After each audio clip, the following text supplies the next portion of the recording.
It was 8:45 hours on November 20th, 1943, and Special Duty Ensign Kiyoshi Otas stood on Baitio Island in the Tarawa atoll, his binoculars shaking in his grip. Through the humid morning haze, something impossible was emerging from the lagoon. Mechanical beasts, unlike anything Japan had prepared for, their metal tracks grinding relentlessly across the coral reef that had been the bedrock of Japanese defenses for the past year and a half. A soldier standing nearby whispered what others were thinking. "The god of death has come." His voice barely carried over the distant rumble of diesel engines. For 3 long years, Japanese Navy doctrine had rested on a single, seemingly unshakable certainty. Coral reefs were nature's perfect fortress. They would trap American landing craft hundreds of yards from shore, forcing troops to wade through water that would come up to their chests, exposing them to a merciless crossfire. Yet on this morning, those calculations were disintegrating before the eyes of every defender who could see it. Ensign Otas would remember the planning sessions clearly. The Americans would assault at high tide, he would later explain. "We had prepared for this. We understood they would suffer fewer losses if they landed at high tide and got ashore." His logic had been sound, or so everyone had believed. The reef surrounding Baitio stretched between 500 and 800 yards from the beach, a vast stretch of water that the Japanese had transformed into a killing field. Gunners had registered their weapons on every likely approach. Mines and obstacles lay waiting beneath the surface. Victory seemed mathematically certain until it wasn't. At 0851, something new broke the surface of the lagoon.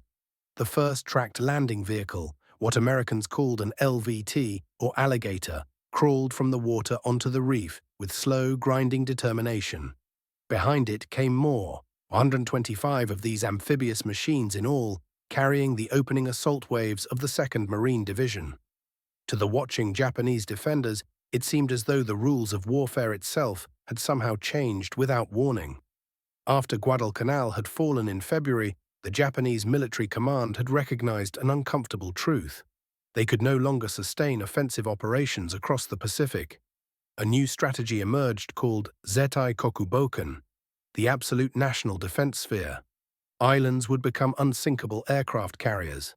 Beaches would transform into killing grounds. The coral reefs would serve as natural obstacles that no invasion force could possibly overcome. Rear Admiral K. Shibazaki arrived on Baitio in September 1943 to command the garrison.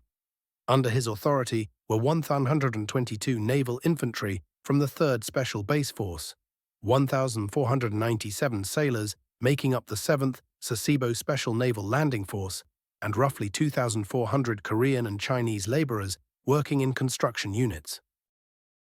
He was a veteran of amphibious campaigns during China's brutal conflict in the late 1930s, a man who understood both the power and the weakness of beach assaults.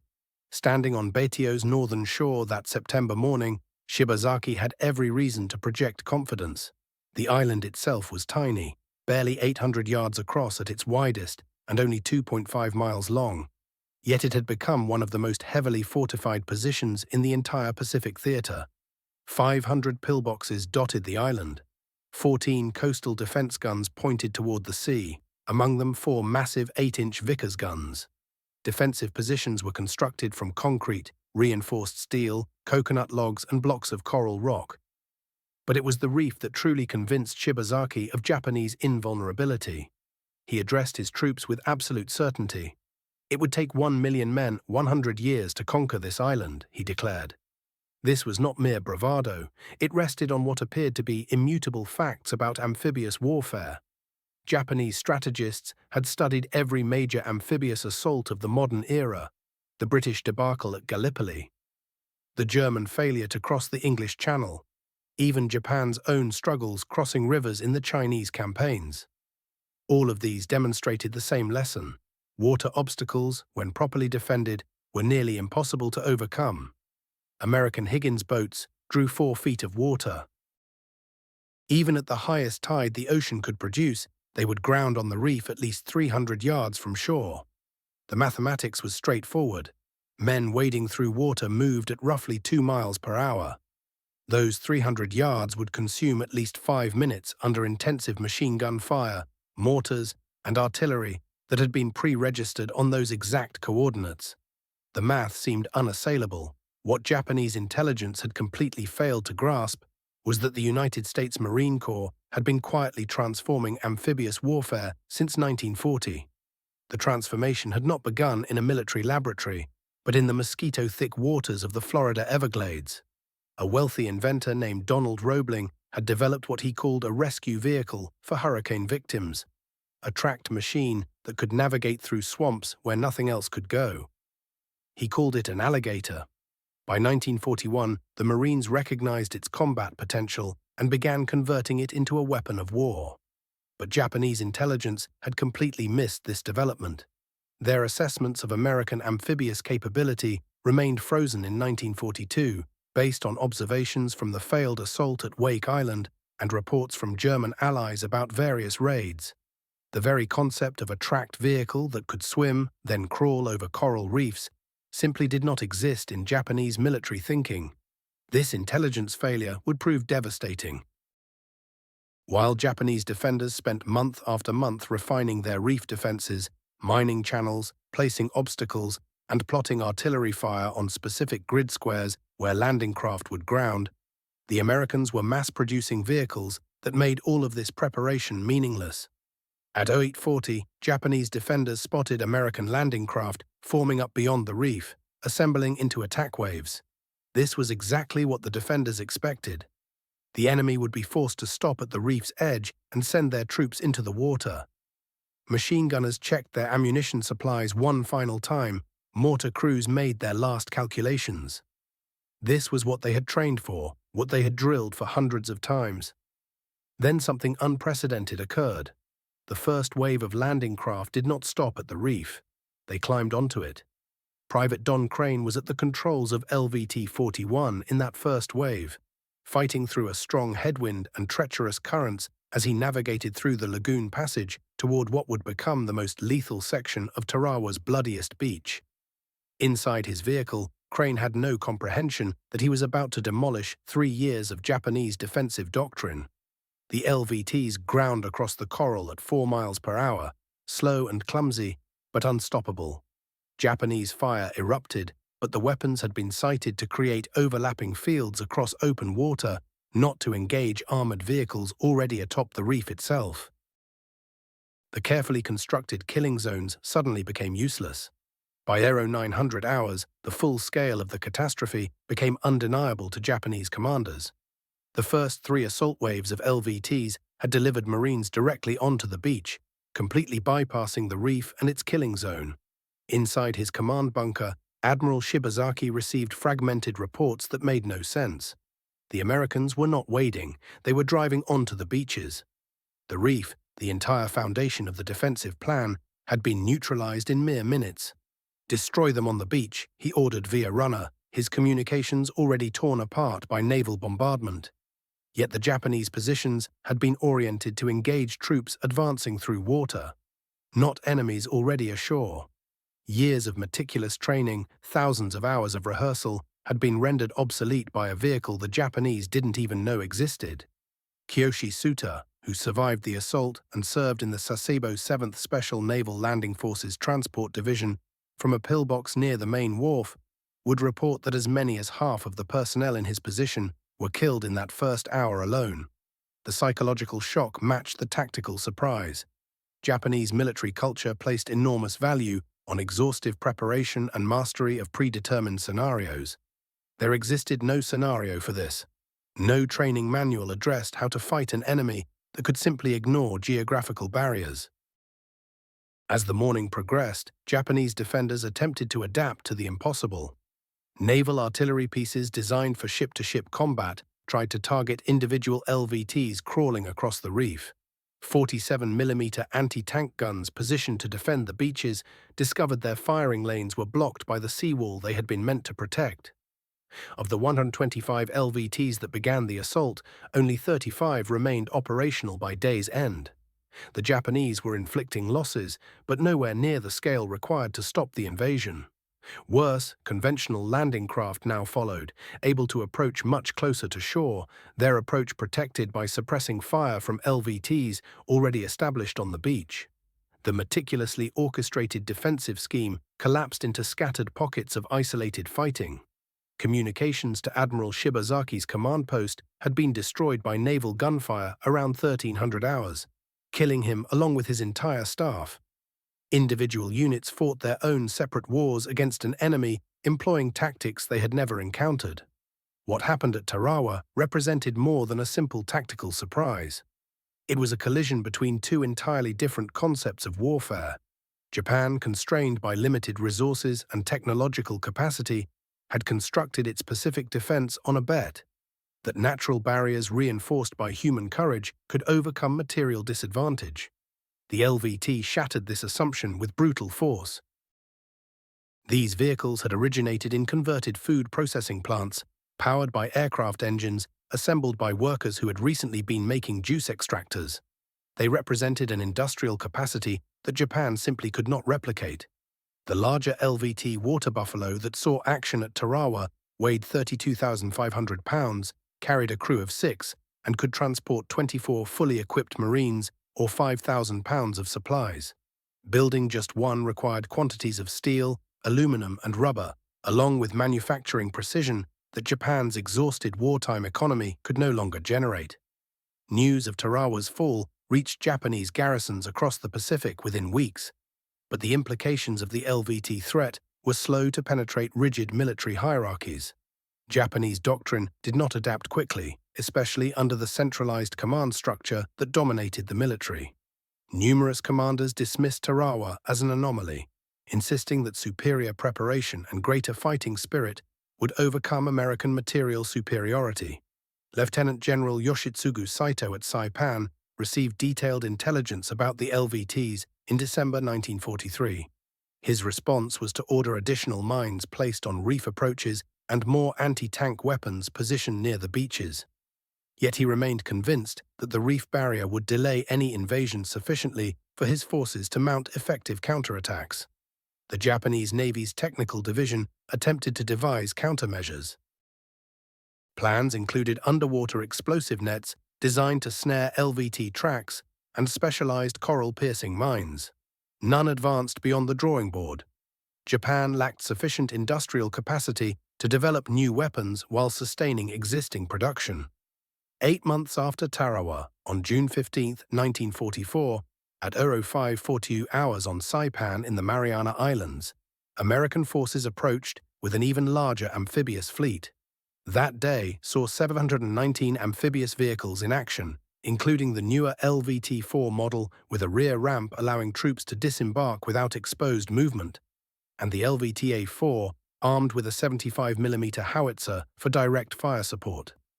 The vehicles emerging from the sea at Saipan bore little resemblance to the improvised machines at Tarawa.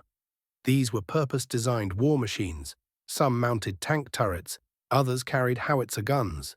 They moved in disciplined formations, their radios providing tactical coordination that Japanese defenders simply couldn't match. Japanese gunners watched as LVTA-4s fired 75mm rounds directly into bunker embrasures. The coconut logs and coral rock that had resisted small arms and mortars crumbled under direct fire from what were essentially swimming tanks. Those coral reefs that were supposed to represent impregnable barriers had become highways for American armor. By September 1944, when American forces approached Peleliu, the Japanese had finally accepted a grim reality. The LVTs could not be defeated. Colonel Kunio Nakagawa commanded the Peleliu garrison and had studied every report from Tarawa, Saipan, and Guam. His assessment was blunt: the beaches could not be held. He positioned only a single battalion along Peleliu's beaches as a delaying force, pulling his main strength back to the Umabrogol ridges where LVTs could not climb. This tactical shift would make Peleliu one of the Pacific War's bloodiest engagements, but it acknowledged defeat. The era of the coral reef as fortress had ended. The coral reefs meant to serve as impenetrable defenses became nothing more than speed bumps. At Peleliu, 241 amphibious tractors from the 1st, 6th, and 8th Battalion groups launched their assault, with 26 confirmed destroyed. For ordinary landing craft, such losses would have spelled disaster, but these vehicles had already done their job. They'd gotten the troops ashore safely. What truly frightened Japanese military planners wasn't the tractors themselves. It was what they symbolized. By late 1944, American factories were churning out 500 of these vehicles every single month. Manufacturing capacity like this required something Japan simply couldn't match. Inside each tractor sat thousands of individual components, all manufactured across different American factories and then assembled into a working machine. Each one consumed more steel than Japan would allocate to an entire rifle company for a full year. Japan's military leaders had gambled everything on a different kind of strength. Yamato Damashi, the spirit of Japan. They believed spiritual force could overcome material shortage. The sight of hundreds of these machines grinding through water that supposedly couldn't be crossed shattered that belief entirely. February 19, 1945, just before 9 in the morning. Iwo Jima. American forces pushed ashore with over 500 tractors in those first waves. The volcanic ash covering the beaches would have bogged down any ordinary landing craft, wheels spinning uselessly. But these tracked monsters crawled up the steep black sand as though it were nothing, their treads gripping where rubber would have failed. Lieutenant General Tadamichi Kuribayashi commanded the Japanese defense. He'd studied every island battle before this one. He'd learned the hard way that contesting the beaches head-on was hopeless. Instead, his men pulled back into prepared strongpoints deeper in the island's heart. It was an unspoken admission that American amphibious power had evolved beyond anything the Japanese could stop at the waterline. April 1st, 1945, 8:30 in the morning. Okinawa. By the time American forces sailed toward Okinawa, the last major bastion before the Japanese home islands, the defenders didn't even bother trying to hold the beaches anymore. Lieutenant General Mitsuru Ushijima had examined every amphibious landing since Tarawa. His analysis was bleak. The Americans would land wherever they wanted, whenever they wanted. There was nothing that could stop them. Over 1,300 amphibious vehicles of various types appeared off Okinawa's coast. Wave after wave came, tracked tractors, amphibious tanks, amphibious trucks. American industry had engineered machines to overcome every natural obstacle the Pacific Ocean and its islands could throw at them. The psychological impact of these vehicles went far deeper than simple battlefield tactics. They struck at something more fundamental, Japanese confidence itself. Those coral reefs surrounding Pacific islands were supposed to be divine protection, proof the gods favored Japan's empire. When American machines simply drove over those reefs like they were nothing, something else shattered along with the defensive lines. The entire framework that had justified the war collapsed. If the Americans could master nature itself, what hope remained for Japan? As tractors appeared at one island after another, the Japanese defenders succumbed to a crushing sense of inevitability. Fresh conscripts arrived at their positions already broken in spirit, having heard whispered stories of these unstoppable swimming tanks. Officers fought desperately to keep their men's morale together. But how could they when everyone knew the beaches would fall regardless of how fiercely they fought? When Japanese forces managed to capture or study destroyed tractors, the vehicles left them bewildered. Everything about them revealed a manufacturing system operating at a scale Japan couldn't comprehend. Standardized parts, efficient design, thin armor that proved sufficient. Every component spoke of machine production on a breathtaking scale. Japan had built 2,700 tanks for the entire war. America had produced 18,000 of these amphibious vehicles alone, machines that didn't even exist in military doctrine before 1940. One statistic contained the entire story of Japan's industrial disadvantage. The failure to anticipate the tractor threat reflected something deeper than mere military miscalculation. Japan's entire Pacific strategy rested on a fundamental misunderstanding of how island warfare would actually unfold. Military planners assumed battles would follow predictable patterns that favored whoever held prepared positions protected by coral barriers. After the war, Admiral Sumu Toyoda, who commanded the combined fleet, spoke plainly about this blindness. We prepared for the war we expected, not the war that came. When the Americans refused to play by our rules, when they simply drove over what we thought impossible, our entire strategy fell apart. The deeper failure was misreading American military culture itself. Where Japanese planners saw obstacles to endure, Americans saw problems demanding solutions. Those coral reefs that were supposed to wreck the American advance instead sparked innovation. A rescue vehicle designed for Florida hurricanes became the weapon that won the Pacific. But behind the strategic catastrophes and technological shocks stood human beings. Japanese soldiers watching their carefully constructed defenses become useless in minutes. Many were conscripts, teenagers plucked from school and stationed on these islands. They'd been told the beaches would hold. They'd been promised the reefs would protect them. They'd been assured their suffering would matter. Instead, they faced not only certain death, but the deeper trauma of discovering everything they'd been taught was wrong. The Bushido Code promised that inner strength could overcome material weakness. It offered no comfort when faced with hundreds of vehicles grinding methodically over defenses that had taken months to prepare.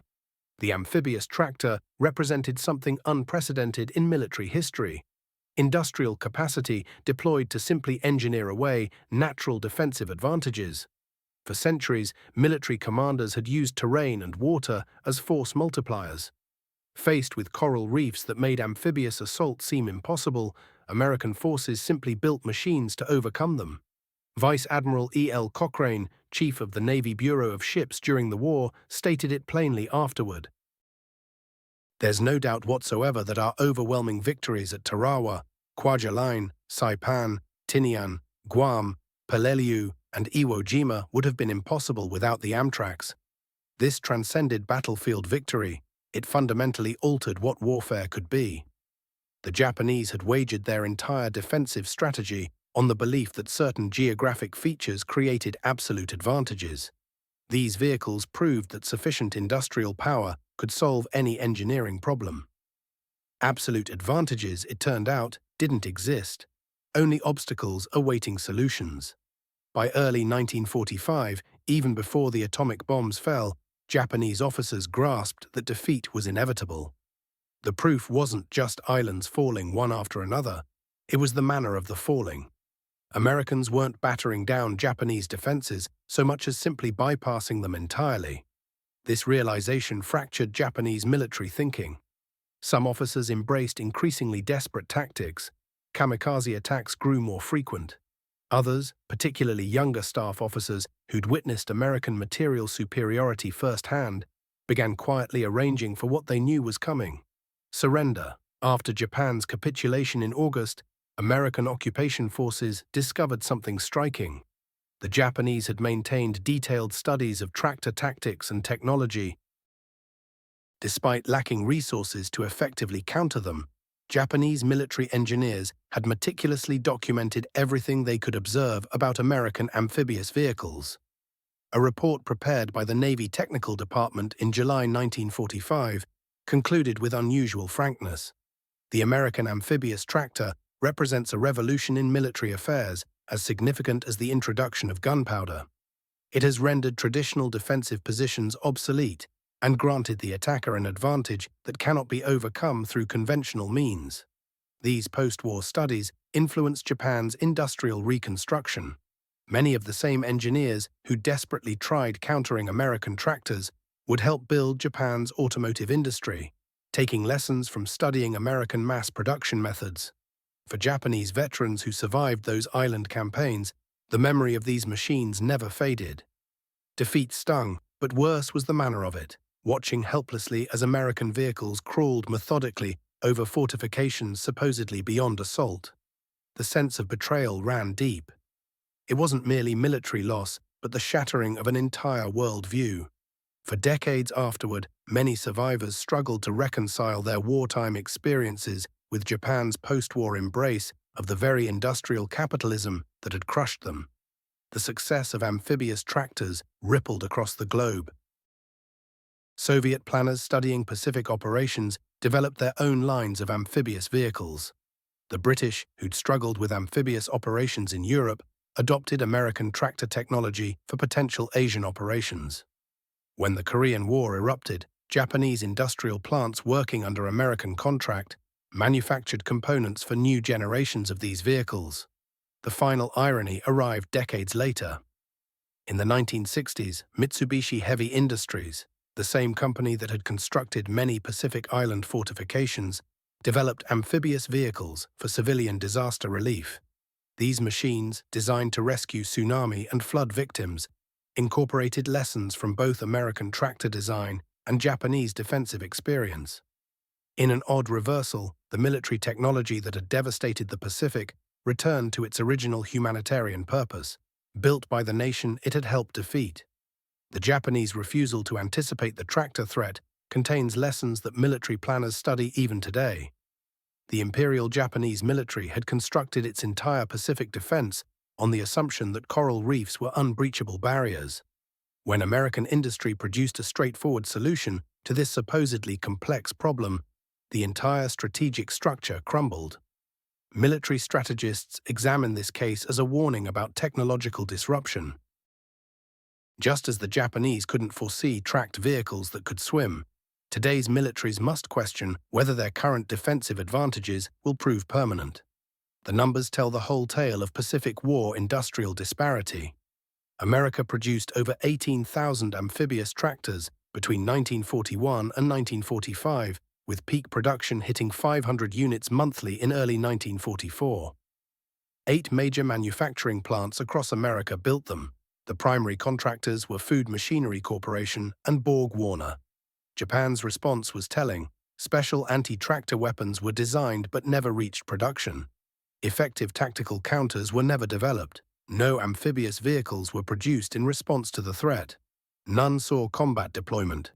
At Tarawa, 125 tractors participated, with 35 operational after the first day. Saipan saw 719 amphibious vehicles total. Peleliu deployed 241. Iwo Jima began with 500 plus. Okinawa involved over 1,300. Japanese defensive calculations versus what actually happened told the story. Planners expected troops to disembark from 300 to 800 yards offshore. With tractors, it was 0 yards, directly on the beach itself. Casualty rates crossing the reef were projected at 60 to 80%. Actual rates with the vehicles were less than 10%. Estimated time to cross the reef under fire was 5 to 10 minutes. Actual tractor crossing time was 3 to 5 minutes.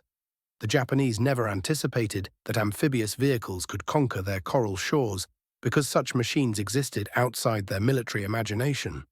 Raised in a military tradition emphasizing spiritual strength, trained in tactics leveraging geography and defensive advantage, they'd built their entire Pacific strategy assuming nature itself was their protector. When the first tractor crawled onto Betio's Reef on November 20, 1943, it breached far more than a physical barrier. It shattered an entire understanding of the world. Every subsequent amphibious assault drove home the same unforgiving lesson. In modern industrial warfare, no advantages proved permanent. Only temporary obstacles awaited engineering solutions. The young Japanese soldiers who perished defending impossible positions on Tarawa, Saipan, Peleliu, Iwo Jima, and Okinawa were victims not merely of American firepower, but of their own leadership's failure of imagination. They'd been promised coral reefs would protect them. They'd been told nature itself forbade invasion. Instead, they watched American vehicles swim through the deepest channels and crawl over the highest reefs, carrying with them the grinding weight of industrial warfare. The amphibious tractors that conquered Japan's coral shores were more than machinery. They were physical proof of a form of power the Japanese military mind couldn't fully grasp until it was far too late. They embodied not just technological superiority, but a completely different approach to warfare, one that treated every obstacle as a problem demanding solution, rather than a barrier requiring endurance. Those coral reefs still scatter across the Pacific, now quiet beneath tropical waters. They stand as monuments to one of military history's most complete strategic failures. The moment the Japanese Empire discovered that against American industrial might, even nature's own defenses couldn't save them. The amphibious vehicles they never expected transformed their supposedly impregnable fortresses into mere delays in America's relentless advance across the Pacific. Perhaps that realization proved most shocking of all. The Americans had made the impossible routine. In doing so, they demonstrated that Japan's defeat wasn't merely probable but mathematically certain.